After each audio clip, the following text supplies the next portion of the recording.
ادراج یہ کیا گیا کہ حضرت سیدہ کائنات کے در دولت کو آگ لگائی گئی، آپ کے دروازے کو جلایا گیا اور گھر کو جلایا گیا۔ کب جلایا گیا؟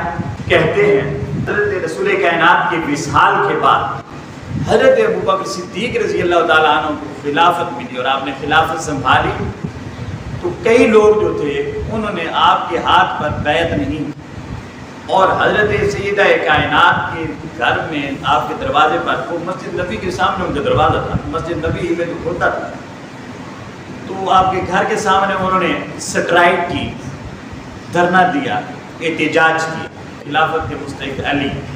یہ ایک واقعہ ہے۔ اور حضرت صدیق اکبر نے حضرت فاروق اعظم سے کہا کہ جاؤ اور ان لوگوں سے کہو اور سیدہ کائنات سے کہو کہ اگر یہ لوگ دوبارہ آپ کے دروازے پر آئے تو ان پر میں آگ لگا دوں گا اور اس گھر کو جلا دوں گا، یعنی انہیں لوگوں کو گھر سمیت جلا دوں گا۔ اور پھر ایسا ہی ہوا، وہ کہتے ہیں کہ انہوں نے آگ لگائی، سیدہ کائنات آئیں اور انہوں نے دھکا دیا، وضع حمل ہو گیا، اور اسی وجہ سے آپ پھر بیمار رہی اور بالآخر 6 ماہ کے بعد آپ کا وصال ہو گیا یا شہادت ہو گئی۔ یہ ایک بات ہے۔ اس پر اہل تشیع اس کے قائل ہیں کہ حضرت فاروق اعظم نے، وہ فاروق اعظم نہیں کہتے، وہ عمر بھی نہیں کہتے، وہ عمر بھی نہیں کہتے، وہ انہیں کچھ بھی نہیں ہے۔ اللہ رب العزت ایسی لعنتوں سے محفوظ ہے کہ صحابہ کرام سے بندہ دور ہو جائے، ایسی لعنتوں سے اللہ رب العزت بولیے محفوظ ہے۔ تو انہیں کچھ بھی نہیں ہے۔ ابوبکر صدیق کو ابوبکر صدیق نہیں کہتے، تو وہ امہات المومنین کے مخالف ہیں، خلفائے راشدین کے مخالف ہیں۔ ہم نہ امہات المومنین کے مخالف، نہ صحابہ اکرام کے مخالف، ہم دونوں کی عزت اور تکریم کرنے والے۔ اللہ نے ہمیں یہ اعزاز عطا فرمایا اور ہمارے مقدر میں صحابہ اکرام کی محبت اور ازواج مطہرات کی محبت رکھ دی۔ یہ بہت بڑے اعزاز کی بات ہے۔ تو وہ اہل تشیع یہ کہتے ہیں، اور ہمارے اہل سنت والجماعت کے بھی بعض لوگ یہ کہتے ہیں، ایک طبقہ کہتا ہے۔ پھر دوسرے لوگ ہیں جو اس واقعے کو غلط کہتے ہیں کہ یہ من گھڑت بات ہے، اس کا حقیقت سے کوئی تعلق نہیں۔ دونوں کی اپنی اپنی دلیلیں، ایک نے بڑی دلیل اور پرزور دلیلوں کے ساتھ کہا ہے کہ یہ ایسا ہوا تھا فلاں کتاب میں، فلاں کتاب میں، فلاں کتاب میں۔ دوسرا کہتا ہے ایسا نہیں ہوا تھا، جو باتیں تم کر رہے ہو یہ ضعیف ہیں، ان کا حقیقت سے کوئی تعلق نہیں۔ دونوں چیزیں سمجھ آ گئی؟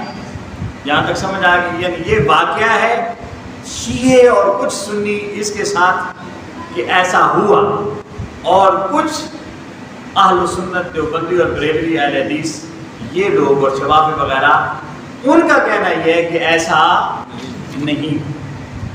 اب جو خاص بات میں آپ سے کر رہا ہوں، اور اگر میری باتوں پر آپ کی توجہ ہوتی ہے تو آپ کو سمجھ اور یاد آ جائے گی کہ میں ہمیشہ یہ کہتا ہوں کہ تاریخ کبھی دلیل نہیں ہوتی اور تاریخ کبھی عقیدہ نہیں بنتی۔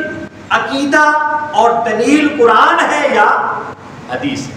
تو یہ جو واقعہ ہے یہ قرآن میں یا حدیث میں نہیں ہے، یہ تاریخ کا واقعہ ہے، اور تاریخ کے واقعے قابل اعتبار نہیں ہوتے۔ اس لیے یہ ہمارے سامنے جو اہل بیت کے چاہنے والے ہیں وہ یہ واقعہ بیان کرتے ہیں صحابہ کی توہین کرنے کے لیے، اور جو صحابہ کے چاہنے والے ہیں وہ اس واقعہ کو رد کرتے ہیں صحابہ کی عزت و ناموس کو بچانے کے لیے۔ تو اس کا مطلب ہے اس کی تو کوئی حقیقت تو نہیں۔ ہر بندہ اپنے پیشواؤں کو اور جن کے وہ مقلد ہیں انہیں بچانے کی کوشش کرتا ہے۔ یہ ایک واقعہ ہے، یہ حدیث نہیں ہے۔ اگرچہ مصنف ابن شیبہ کا حوالہ دیا تو مصنف ابن شیبہ میں احادیث ہیں، مگر یہ حدیث نہیں ہے۔ حدیث کی تعریف کیا ہوتی ہے؟ حدیث اس قول کو کہتے ہیں یا فعل کو کہتے ہیں یا تقریر کو کہتے ہیں جس کا تعلق اور نسبت مصطفیٰ کی ذات کے ساتھ، یعنی رسول کائنات کا قول آپ نے کوئی بات کی، رسول کائنات کا فعل آپ نے کوئی کام کیا، یا تقریر یہ کہتے ہیں کہ رسول اللہ صلی اللہ علیہ وسلم کے سامنے کسی صحابی نے کوئی کام کیا یا بات کی اور آقا خاموش ہو گئے یا اس کی تائید کر دی، وہ بھی حدیث بن جاتی ہے۔ کیا بن جاتی ہے؟ تو حدیث تین ہوتی ہے، یعنی حضور منہ سے کچھ بولیں تو حدیث، حضور کوئی کام کرے تو حدیث، حضور کے سامنے کسی نے کوئی کچھ کہا یا کچھ کیا اور حضور خاموش ہو گئے تو بھی حدیث، اور حضور نے مزید تائید فرما دی یعنی اسے اچھا کہہ دیا تو یہ کیا بن جاتی ہے؟ حدیث۔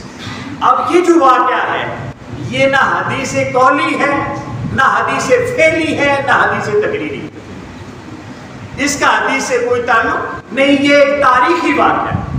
اور تاریخ میں ہمیشہ کہتا رہتا ہوں اور اسے یاد رکھا کریں کہ تاریخ مورخ کے مزاج کے مطابق چلتی ہے، حقیقت کے مطابق نہیں چلتی۔ تاریخ لکھنے والا وہی لکھے گا جو وہ چاہتا ہے یا جسے وہ چاہتا ہے۔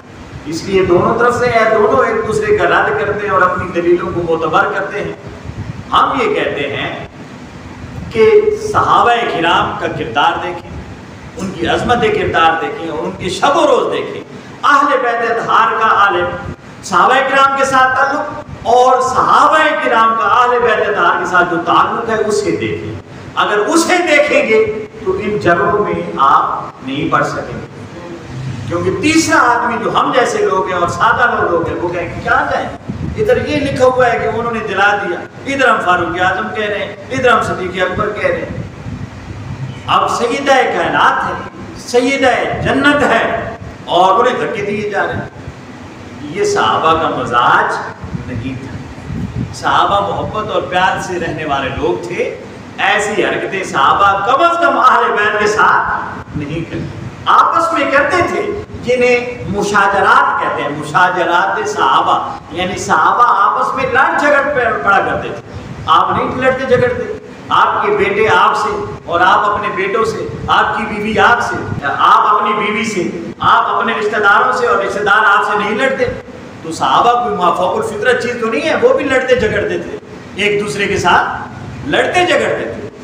تو ایک دوسرے کے ساتھ ان کے مشاجرات یعنی آپس میں لڑائی جھگڑے، رسیمے شسیمے ٹکرانے، مگر اہل بیت اطہار کے حوالے سے وہ ہر ایک جانتا تھا کہ یہ رسول کی آل ہے، یہ نفس رسول ہے۔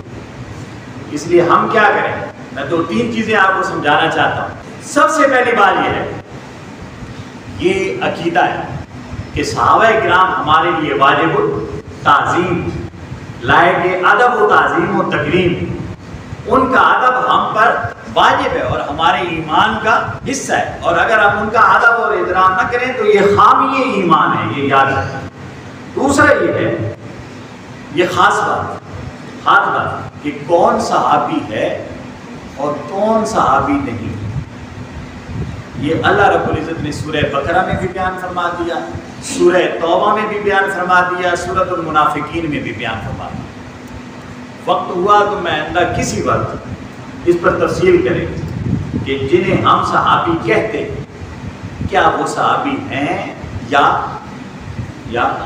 بولے ہیں یا نہیں، جنہیں ہم صحابی، وہ جو رضی اللہ تعالیٰ عنہ ورضوا عنہ، رضی اللہ تعالیٰ عنہم ورضوا عنہ کی یہ جو آیات ہیں وہ کس شخص پر آتی ہیں اور کس پر نہیں آتی، یہ الگ بات ہے، اور یہ میری بات نہیں ہے، یہ بات قرآن کی بات ہے۔ سورہ بقرہ اللہ نے سب سے پہلے متقین کا ذکر کیا، پھر مومنین کا ذکر کیا، پھر منافقین کا ذکر کیا۔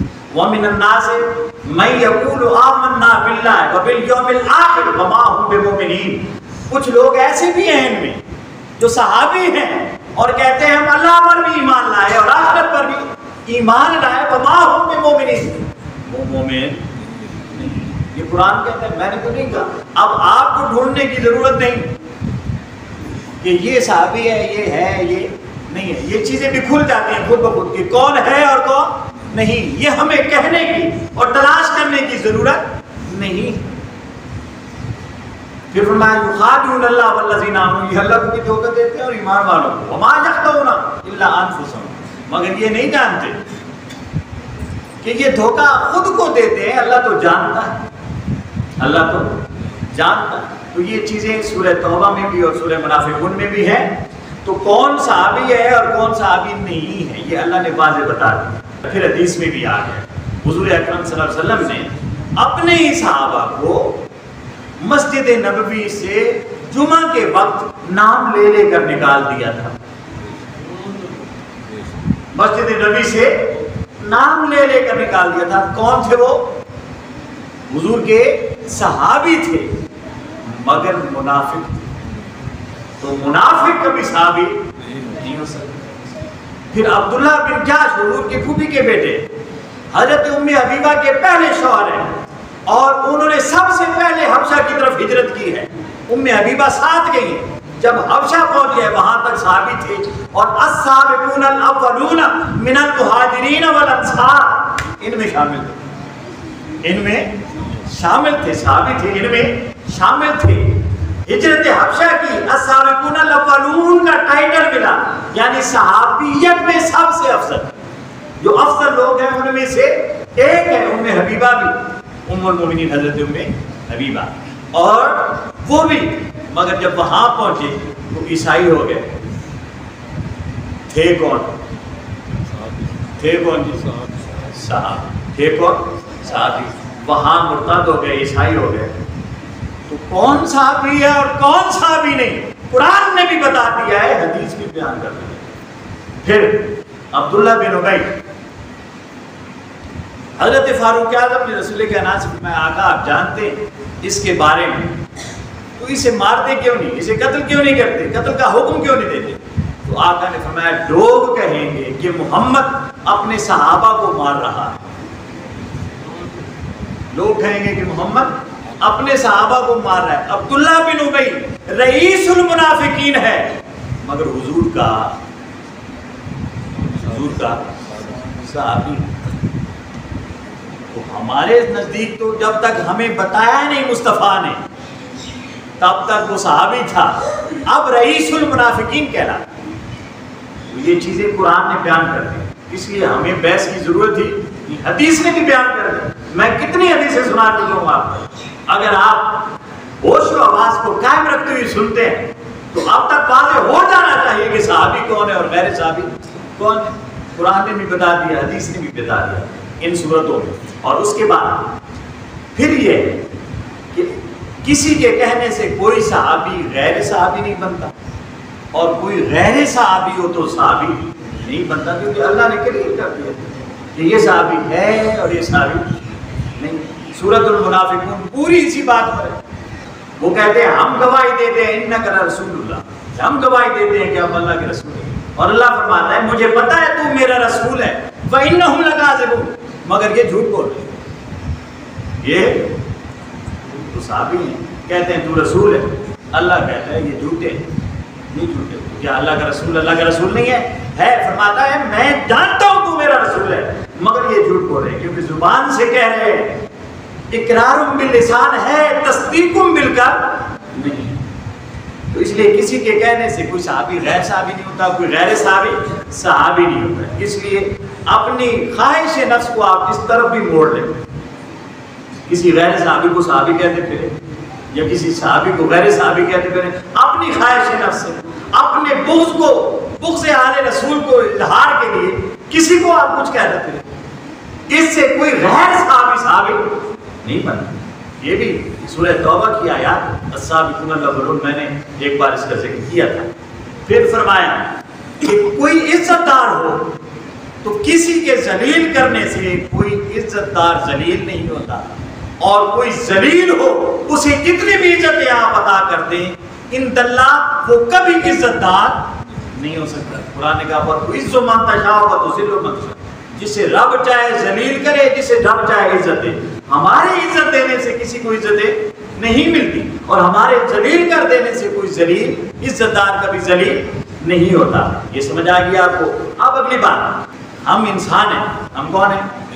انسان ہیں، بشر۔ انبیاء کون ہوتے ہیں؟ بشر ہوتے ہیں۔ اہل بیت کون ہیں؟ بولیے، انسان ہے اور بشر ہیں۔ صحابہ کون ہیں؟ انسان ہے اور بشر، یہ تینوں انسان، مگر تینوں میں فرق ہے۔ اللہ رب العزت نے انسانوں میں سے جسے انبیاء بنایا اسے معصوم بنایا، اسے معصوم بنایا۔ اللہ رب العزت نے جسے مصطفیٰ کی آل کے لیے چنا، فرمایا یذھب عنکم الرجس، اسے محفوظ کر دیا، اسے محفوظ کر دیا ہے۔ جسے نبی بنایا اسے معصوم بنایا، جسے مصطفیٰ کی آل بنایا اسے محفوظ کر دیا۔ محفوظ جسے کیا ہے اس کا مطلب ہے اس میں وہ خاصیت تھی۔ اب فرشتے معصوم ہیں یا محفوظ؟ معصوم۔ اللہ نے ان کے اندر خواہش نفس رکھی ہی نہیں، خواہش نفس، تو اب وہ کیا کریں؟ اسے ڈارو نا تو پیسے کتنے گنے، کیونکہ اللہ نے خواہش ہی ان کے اندر یہ نہیں رکھی۔ انہوں نے نیکیاں کبھی نہیں گنی، ہم تو ثواب گنتے ہیں، کیونکہ اللہ نے ان کے اندر یہ حص رکھی ہی نہیں ہے۔ انبیاء کے اندر بھی یہ حص، یہ لالچ، یہ ہوس انبیاء کے اندر بھی اللہ نے رکھی نہیں ہے۔ اب اہل بیت اطہار کا مقام مرتبہ سمجھے، اللہ رب العزت نے اہل بیت اطہار کو کائنات میں وہ فضیلت عطا فرمائی ہے جو اگر میں یہ جملہ کہوں کہ یہ انبیاء کو بھی عطا نہیں کی، انبیاء کو بھی عطا نہیں کی، تو آپ پریشان تو نہیں ہو جائیں؟ بھئی نبی کے اندر وہ حص، وہ ہوس، وہ لالچ، وہ خواہش نفس، وہ لذت شہوات رکھی ہی نہیں۔ اور اللہ فرماتا ہے لِیُذْهِبَ عَنْکُمُ الرِّجْسَ، آپ بظاہر عام انسانوں جیسی ساری خواہشات رکھتے تھے، مگر ان خواہشات کو آپ سے دور کر کے میں نے آپ کو محفوظ کر دیا۔ یعنی خواہشات ہیں مگر اہل بیت اطہار ہر وقت اللہ رب العزت کی حفاظت کی چادر میں رہتے ہیں، حفاظت کی۔ اب دیکھیں تعلق بڑھ گیا، اس کے بعد آگئے صحابہ کرام یا کوئی بھی اور شخص، یہ انسان ہے اور انسان کی فطرت میں خطا بھی ہے، لغزش بھی ہے، گناہ صغیرہ بھی ہے، گناہ کبیرہ بھی ہے، اس سے آپ کبھی انکار نہیں کر سکتے کہ صحابہ کرام ہو جہاں بھی۔ اب آپ حیران ہوں گے تو میں آپ کو قرآن بتا دیتا ہوں، قرآن کریم میں کچھ احکامات اور کچھ باتیں ہیں جنہیں اللہ رب العزت نے کرنے سے روک دیا ہے۔ تو کسے روکا ہے؟ بھئی اگر کوئی جھوٹ نہ بولتا تو اللہ فرماتا کہ جھوٹ نہ بولا کرو، اگر کوئی زنا نہ کرتا تو اللہ فرماتا بھئی زنا کرنا حرام ہے، اگر کوئی چوری نہ کرتا تو اللہ فرماتا سارقۃ والسارق فاجلدوا کلاہما، کہ یہ چور اور چور نہیں، انہیں اتنے کوڑے مارو۔ تو یہ کس نے چوری کی تھی؟ تھوڑی بات پریشان کرنے والی، کس نے چوری کی تھی؟ بھائی صحابہ نے کی۔ تو حضور نے کہا چوری نہیں کی۔ جھوٹ کس نے بولا؟ صحابہ نے بولا۔ وہی جو لوگ وہاں تھے ان میں صحابہ جو حقیقی صحابہ تھے وہ بھی، منافقین بھی، مرتدین بھی، جن کے اندر جو کچھ بھی تھا بظاہر صحابی تھے۔ انہوں نے زنا کیا، اللہ نے زنا سے منع فرمایا، انہوں نے شراب پی، اللہ نے شراب سے۔ تو جتنے بھی احکامات ہیں جیسے جیسے لوگ کرتے تھے اگر وہ غلط ہوتے تھے تو اللہ انہیں روکتا تھا۔ یہی تو قرآن ہے، یہی تو قرآن ہے۔ یہ سمجھ آئی میری بات نہیں؟ یہی قرآن ہے۔ اس لیے دوستان عزیز وقار، اب ہمیں صحابہ کو صحابہ کے درجے پر رکھ کر سوچیں۔ صحابہ کو، صحابہ نہ نبی ہے نہ آل ہے، نہ نبی ہے کہ معصوم ہو، نہ آل ہے کہ محفوظ ہو، لہذا وہ غلطی کر سکتے ہیں، لغزش کر سکتے ہیں، گناہ کر سکتے ہیں۔ اس لیے جب ہم کوئی ایسی بات سنیں ان سے تو پھر ہمیں بے پھرنا نہیں چاہیے، یہ دھیان میں رکھنا چاہیے کہ وہ بھی انسان تھے، وہ نہ فرشتے تھے، نہ نبی تھے، نہ مصطفیٰ کی آل تھے، وہ انسان تھے، ان سے ہو سکتے۔ باقی ہمارے لیے وہ بھی شرع راہ، ہم ان کی بھلائیوں سے سوچ سکتے ہیں، اور اگر انہوں نے کوئی گناہ بھی کیا تو گناہ کو اللہ نے معاف کیا، اب منع فرمایا تو کن کے صدقے؟ صحابہ کی صدقے ہمیں پتہ چلا نا کہ یہ گناہ ہے، ورنہ آج بھی شراب پیتے، ہم تو اس کے باوجود پیتے، آج بھی زنا کرتے، اللہ نے اعلان کرتے، کیونکہ زنا تو اس کے باوجود ہو رہا ہے، مگر یہ کرم جو ہوا ہے قرآن کی صورت میں اور قرآن کے احکامات کی صورت میں، یہ صحابہ کے صدقے تو ہوا ہے۔ اسے اس پہلو سے اس حوالے سے کیوں دیکھتے؟ باقی رہا صحابہ کرام کا اہل بیت اطہار کے ساتھ، تو حضرت فاروق اعظم کہتے ہیں علی نہ ہوتا تو عمر ہلاک ہو جاتا۔ حضرت عبداللہ ابن عمر سے حضرت ابو بکر فرماتے ہیں، حضرت عمر فرماتے ہیں کہ تو حسین کی برابری کرتا ہے، پہلے ان کے باپ جیسا باپ لے آ، ان کی ماں جیسی ماں لیا، ان کے نانا جیسا نانا لیا، ان کی نانی جیسی نانی لیا، ان کے دادا ابو طالب جیسا دادا لیا، ان کی دادی فاطمہ بنت اسد جیسی دادی لیا، ان کی خالاؤں جیسی خالہ لیا، ان کی پھوپھیوں جیسے پھوپھی لے کر آ، پھر برابری کر۔ اور یہ وہ لوگ ہیں جو صدیق اکبر ہیں تو کہتے ہیں علی کو دیکھنا عبادت، عائشہ صدیقہ ہیں تو فرماتی ہیں علی کا ذکر عبادت، علی کا ذکر عبادت ہے۔ حضرت عائشہ سے کسی نے پوچھا کہ کائنات میں سب سے افضل کون ہے، تو وہ فرمانے لگی علی ہے اور علی کی بیوی فاطمہ محبوب ہے۔ فاطمہ تو زہرا سے پوچھا تو وہ کہنے لگی کہ ابو بکر اور حضرت عائشہ کائنات میں اللہ کے نبی کو سب سے زیادہ محبوب ہے، ان کا آپس میں یہ طلب ہے۔ قرآن کہتا ہے یہ کون لوگ ہیں، والذین معہ، جو مصطفیٰ کے ارد گرد رہتے ہیں، اشداء علی الکفار، کفار کے لیے سخت ہے، رحماء بینہم، آپس میں پیار اور محبت سے رہتے ہیں، آپس میں پیار اور محبت سے رہتے ہیں۔ یہ اگر ہمیں پتہ چل جائے تو یہ سارا سوال کلیئر ہو جائے گا۔ پہلی بات تو یہ ہے کہ یہ تاریخی واقعہ ہے اور تاریخ قابل اعتبار نہیں، اور دوسری بات یہ کہ اگر اسے حق مان بھی لیا جائے تو صحابہ کرام ہیں، اور ہمارے نزدیک صحابہ کرام سے غلطی ہو سکتی ہے، کیونکہ نہ وہ فرشتہ ہے، نہ وہ نبی ہے، نہ وہ آل ہے، اس سے غلطی ہو سکتی ہے۔ اللہ رب العزت حق جاننے کی توفیق عطا فرمائے اور آل بیت اطہار کی محبت و محبت نصیب فرمائے۔ وما علینا الا البلاغ المبین۔ علامہ صاحب دا مختصر جے خطاب دا مقصد ہے وے بھائی انہاں گلاں تے ذہن نہ رکھا کرو، خلفائے راشدین اہل بیت کی آپس میں محبت ہے۔